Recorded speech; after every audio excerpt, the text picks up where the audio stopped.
अस्सलाम वालेकुम दोस्तों, कैसे हैं आप लोग। आज की हमारी रेसिपी बड़ी चटपटी और चटखारेदार सी है।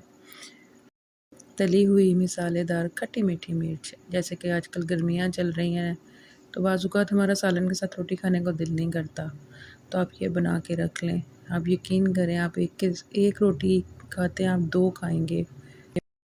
अच्छा, इसमें हमने सबसे पहले मिर्चों को धो लिया अच्छे से और ड्राई कर लिया। ड्राई करने के बाद उसमें हमने कट लगाए। कट लगाने के लिए मैंने मम्मा को दे दिया था कि आप मुझे कट लगा दें, और इतने में मैंने सोचा कि मैं मसाला तैयार कर लेती हूँ इन मिर्चों का। चले आए मसाला तैयार करते हैं। सबसे पहले हमने भुना कुटा हुआ धनिया लेना है, और उसके बाद हमने लेना है हस्ब ज़रूरत नमक, और उसके बाद हमने लेना है हल्दी बहुत कम मिक़दार में, और थोड़ी सी लाल मिर्च। वैसे तो इसमें लाल मिर्च जाती नहीं है, लेकिन हम टेस्ट के लिए डाल लेंगे। उसके साथ हमने अजवाइन डालनी है। अजवाइन हाज़मे के लिए बहुत अच्छी होती है। उसके बाद हमने इसमें चाट मसाला डाल देना है, कुलंजी डाल देनी है। अगर आपके पास आमचूर है तो आप वो भी डाल सकते हैं। फिर उसके बाद इसमें मैंने 2 नींबू का रस डाल दिया था। ये जितना खट्टा होगा इसे खाने में उतना ही मज़ा आएगा। बाज़-औक़ात गर्मियों में हमारा दिल नहीं ना करता खाने को, तो ये जो खट्टा-खट्टा हुआ है ना, ये खाने में अच्छा लगेगा। फिर उसके बाद फिर इसमें सौंफ डलनी थी। मैंने सौंफ को दरदरा सा पीस लिया था। ये देखिए अभी मसाला पतला है।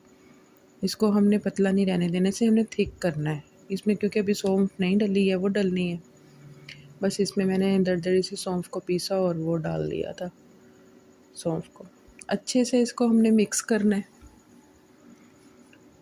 मिक्स करने के बाद बस हमने मिर्चों को, ये देखें कि बीज अलग कर लिए हैं और मिर्चें अलग कर ली हैं। ये देसी मिर्च है, ये बहुत ही तेज़ होती है, इसलिए मैंने इसके बीज निकाल दिए थे।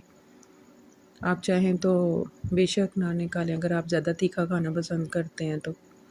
बस ये सारी मिर्चों को मैं आहिस्ता-आहिस्ता भर लूँगी। आपने इसके अंदर फिलिंग अच्छे से करनी है।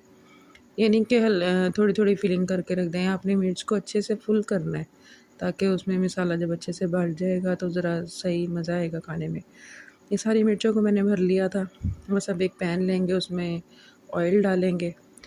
मैंने ऑयल बहुत कम लिया है, वैसे इसमें ज़्यादा यूज़ होता है। मेरे घर में इतना ऑयल खाया नहीं जाता, इसलिए मैंने बस बहुत ही कम मिक़दार में ऑयल लिया था।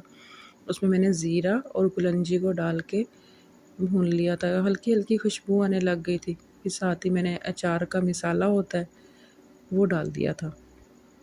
इससे जो खटाई है वो ज़रा थोड़ी ज़्यादा हो जाएगी, क्योंकि इसमें ज़्यादा मज़ा ही खटाई का है।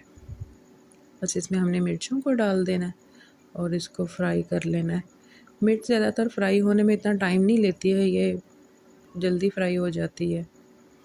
बस आपने इसको घुमाते रहना है और अच्छे से इसको फ्राई कर लेना है। मिर्ची अपना कलर चेंज कर लेंगी, तो साथ ही हमने इसमें फिर दही डाल देनी है।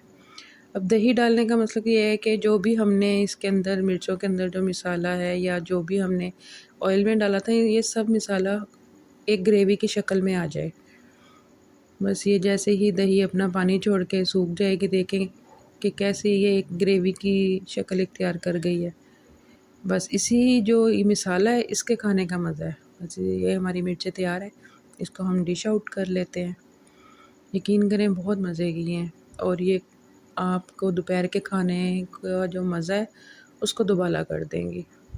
बस इसे मैंने आज फिर सर्व किया था, बॉइल्ड चावल, दाल और साथ मिर्चें थी, साथ फिर अचार था।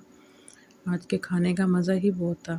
ओके जी, अपना ख़्याल रखिएगा, दुआ में याद रखिएगा और ज़रूर इस रेसिपी को ट्राई करिएगा। अल्लाह हाफ़िज़। Bye bye.